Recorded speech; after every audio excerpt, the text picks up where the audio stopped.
জনগণ কিন্তু মেনে নেবে না। সংস্কার হতে হবে, তারপরে আমরা নির্বাচন চাই।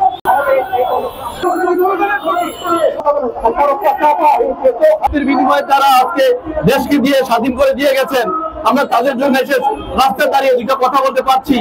আমরা তাদেরকে সম্মানের সাথে শ্রদ্ধা করতে চাই। আর বর্তমান সরকারকে বলতে চাই, আমরা যে জুলাইয়ের আন্দোলনে কাঁধে কাঁধ মিলিয়ে স্বৈরাচার শেখ হাসিনাকে বিতাড়িত করেছি, তার জন্য আমরা যেন বৃথা এই শ্রম যেন বেথা না যায়।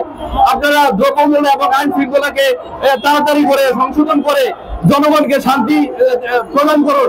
এদের সবাই কথা বলবে, বাংলাদেশ কারো বাপের কিনা দেশ না, বাংলা কারো বাপের না। এদেশে কথা বলবো, আমরা কথা বলার অধিকার আমাদের আছে। আমরা গণপ্রজাতন্ত্র বাংলাদেশের একজন নাগরিক এবং আমরা বাংলাদেশের নাগরিকত্ব আমাদের আছে। এই দেশে আমরা কথা বলবো। আপনারা জানেন, আজ নানাবিধ সংকটে দেশ জর্জরিত। এটা সত্য। 15 জুলাইয়ের পর আমরা প্রেস ক্লাবের বাহির, রিপোর্টার সিকিউরিটি, যে সকল জায়গায় মানববন্ধন, আন্দোলন, সংগ্রাম, সভা সমাবেশ হয়, সবখানে একটি মাইক, এক কণ্ঠে। সেখানে দল ছিল না, বিভক্তি ছিল না, আন্দোলন ছিল ফ্যাসিস্ট সরকারের পতনে।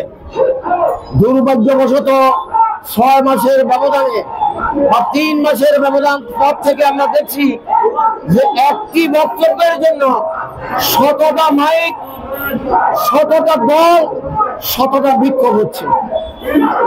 আমরা এটা আশা করি নাই, এটা আমাদের কাম্য ছিল। আজও ফ্যাসিস্টদের কোনো বিচার হয়নি। যারা ফ্যাসিস্টদের সহযোগী ছিল তারা আজও চাকরিতে বিদ্যমান এবং দেশের আইন শৃঙ্খলার এই যে মারাত্মক অবনতি প্রতিদিন সংবাদপত্রে প্রকাশিত হচ্ছে, আপনারা দেখছেন, দেশবাসী দেখছে। এই অবস্থা আমাদের কাম্য ছিল না। আমরা একটি ঐক্যবদ্ধ জাতি, একটি সংস্কার এবং একটি সুস্থ নির্বাচন চেয়েছিলাম। আমরা জানি না এ যাবৎকাল কি পরিমাণ সংস্কার হয়েছে এবং কখন এই সংস্কার শেষ হবে এবং ঐক্যবদ্ধ একটি নির্বাচন, স্বাধীন একটি নির্বাচন, যেখানে দেশের জনগণ ভোট দেবে। আমরা আহ্বান জানাই, অনতি বিলম্বে প্রয়োজনীয় সংস্কার শেষ করে একটি নির্বাচন